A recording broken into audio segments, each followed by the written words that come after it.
Uy mga lods, mukhang makakatsamba tayo dun sa pinaposter nating African mga lods. Ayan o, kitang kita, iba kulay mga idol. Let it hang, hang.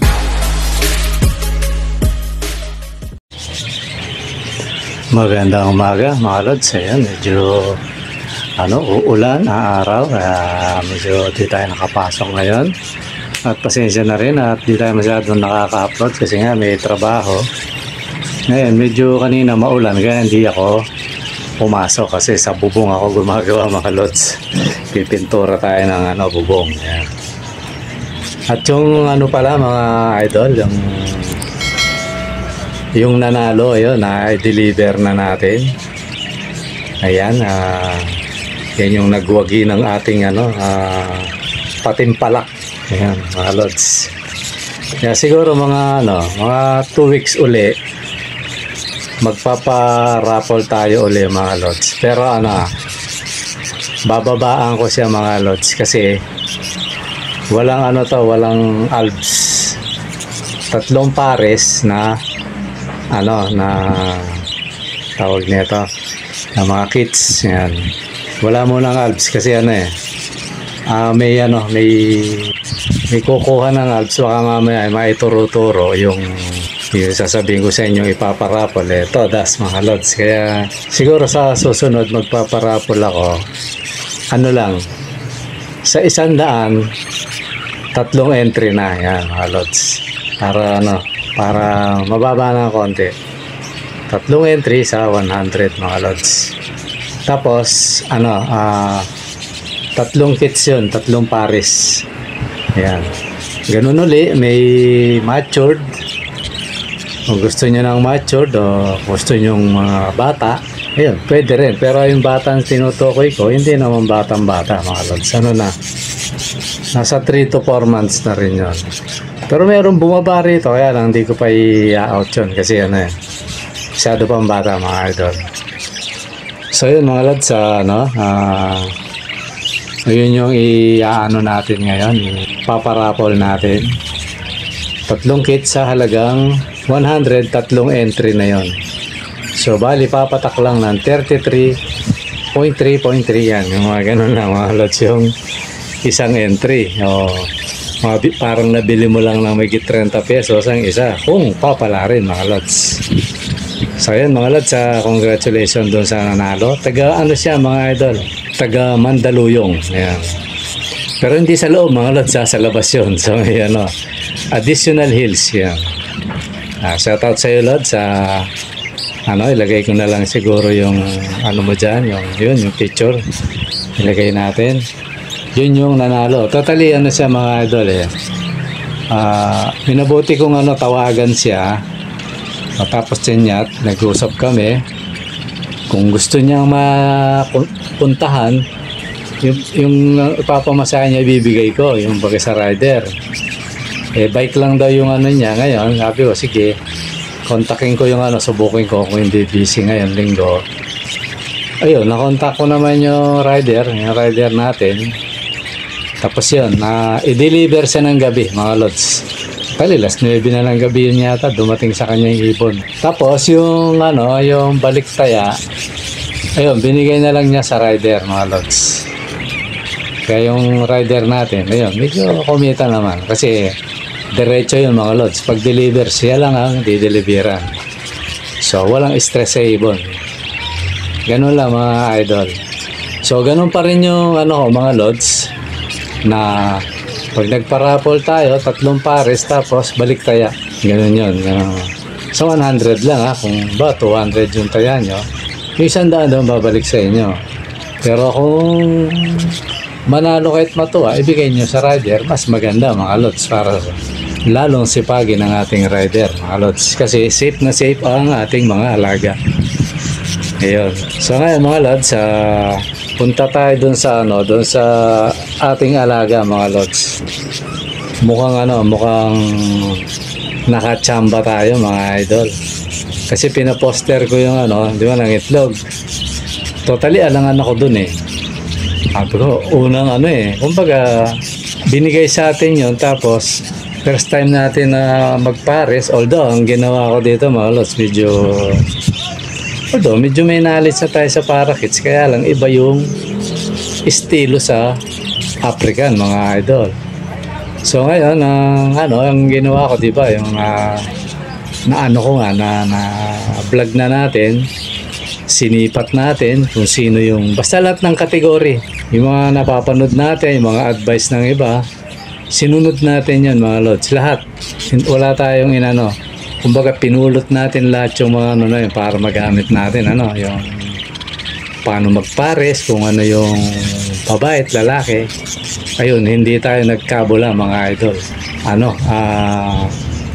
Nakapagpaitlog tayo, diba, no? Totally, yun yung mga unang itlog, kinuha ko, 2 yun mga lods. Nilagay ko kasi baka mamaya, kasi siyempre first time, kung sakasakali, sabi ko, kung pisain yung parakeets, so may albs tayo mapipisa, baka i-unfeed ko yun mga lods kung mabuhay sila, so yun mga idol, nakapagpapisa tayo ng yan nga, diba, yung nakikita nyo na yan. Masaya tayo kasi first time natin na napakahirap na pati yung ibang mag-iibon kasi nahirapan mag-gender dyan, pero tayo natsambahan natin. Totally 3 yan mga lods na pinagpares-pares natin. Sipat lang yung upo ng lalaki, upo ng babae, ulo ng babae, ulo ng lalaki, yan, ganun. Tuka ng babae, tuka ng lalaki, di ba? Buntot ng lalaki, yan. Buntot ng babae. At kinapa ang babae at lalaki. Ayun, nakachamba tayo mga idol. Di masaya tayo, di ba? Masaya tayo siyempre kasi kung tutusin, ayaw ko pa sana yan. Nakikita, sabi ko, i-try ko. Ayun, sa first attempt natin mga lods, ayun, nagbunga agad. Sana mabuhay. Ngayon yung iniwan ko nung totally 4 lang yung itlog niya Iniwan ko yung 2, kinuha ko yung 2. Yung naiwan doon sa albs natin, yung huling itlog niya 2. Pababayaan ko yun sa kanya. Tapos yung isa rin yung albs 1, alam ko albs 2 to kasi medyo maliit yung eye-ring niya sa may ring niya sa mata, medyo maliit. Ayun, rin mga lods, sinipat-sipat ko rin lang yun.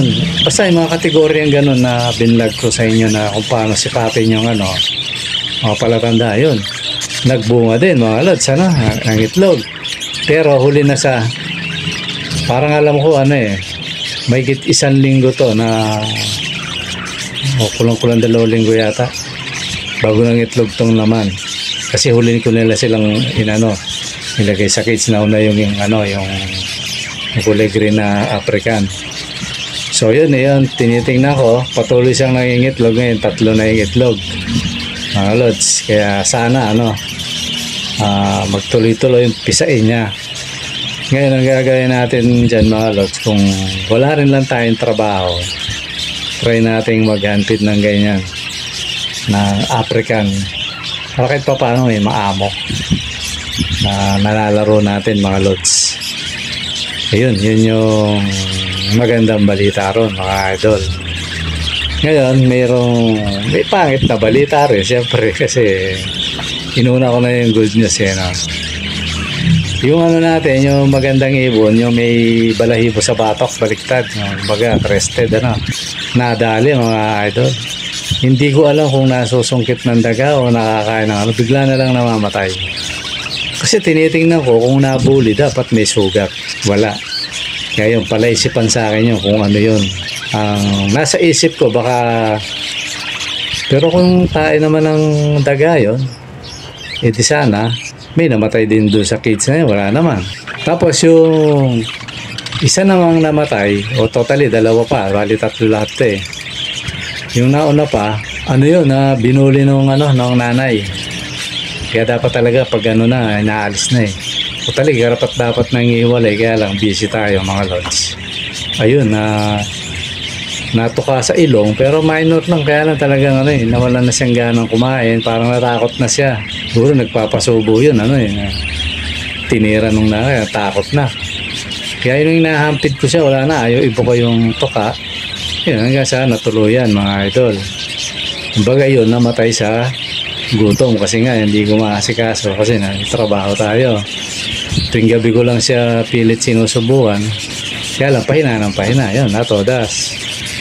Tapos yung puti, yung puro puti yung anak, mga idol. Ano naman, bumaba yun eh. Tinignan ko rin, wala rin tama. Sabi ko, ano kaya to? So, ang pinakamalapit doon, sa totoo lang, pinakamalapit, baka may nahulog na isang piraso, ano na tayo ng daga. Ayun, baka nadali.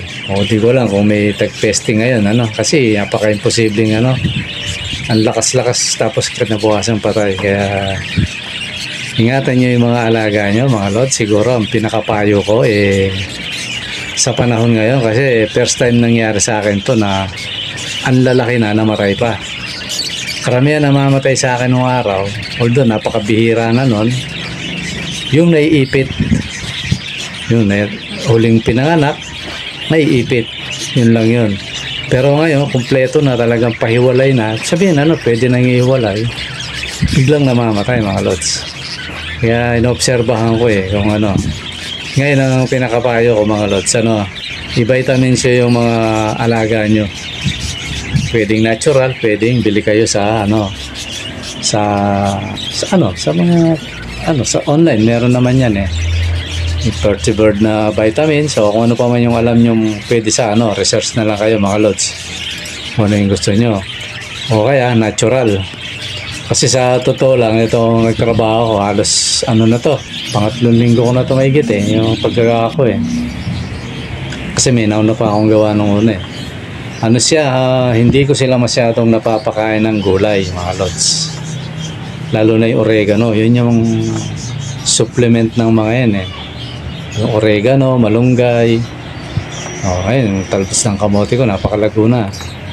Tapos yung magic plant, yun yung hindi ko sila masyadong napapakain kasi busy ako masyado mga lods. Gabi na ako nakakauwi, kaya yung pakain ko sila sa kanila madilim pa. Isang 5:30 babangon na ako, pakakainin ko sila. Naabot ako ng 6:30, tapos maliligo pa, siyempre bibiyay pa ako mga lods. Kaya yun lang yung kain nila. Kaya siguro isang factor yun o dahilan na kung bakit may namatay na laki na namatay pa. Tatlo yun mga lods yung nadali sa akin.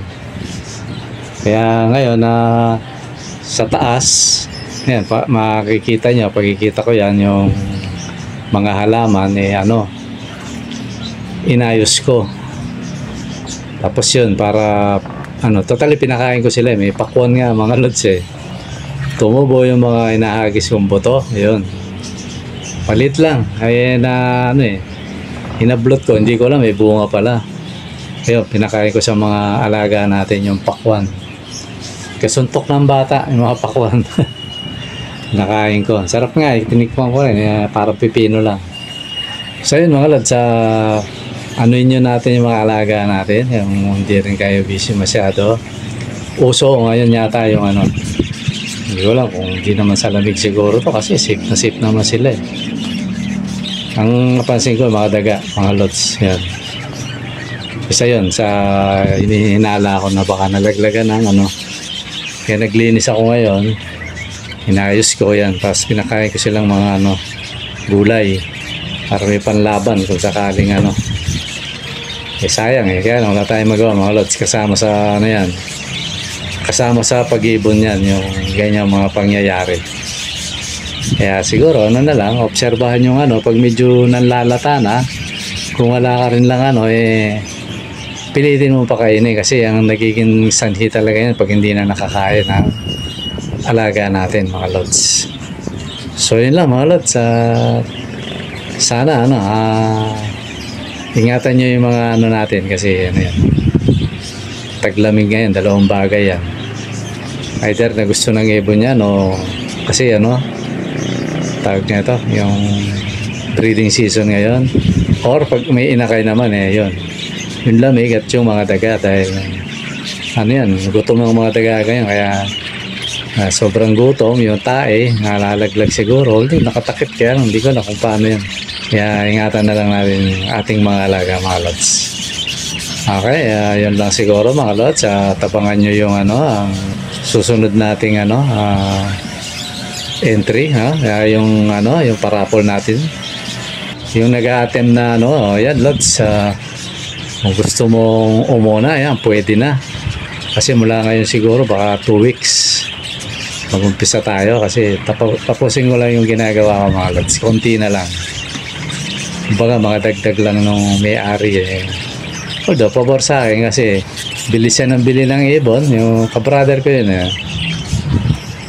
tapos palit ng cage. Yung cage na single binibigay sa akin mga lods. Kaya natutuwa rin ako siyempre. So yan mga lods, siguro nandito muna at maraming salamat sa panonood. Bye-bye. At kung bago ka pa lang sa akin channel lods, maraming pakipitik mo na yung maganda yung nakasubscribe ka lods. Kasi pag namigay tayo ng libre, kasi kasunod na ito, yung susunod na libre na mga idol. Malay nyo pag subscribe ka matsambahan mo may instant ibon o parakeets mga lods. Okay, maraming salamat mga lods.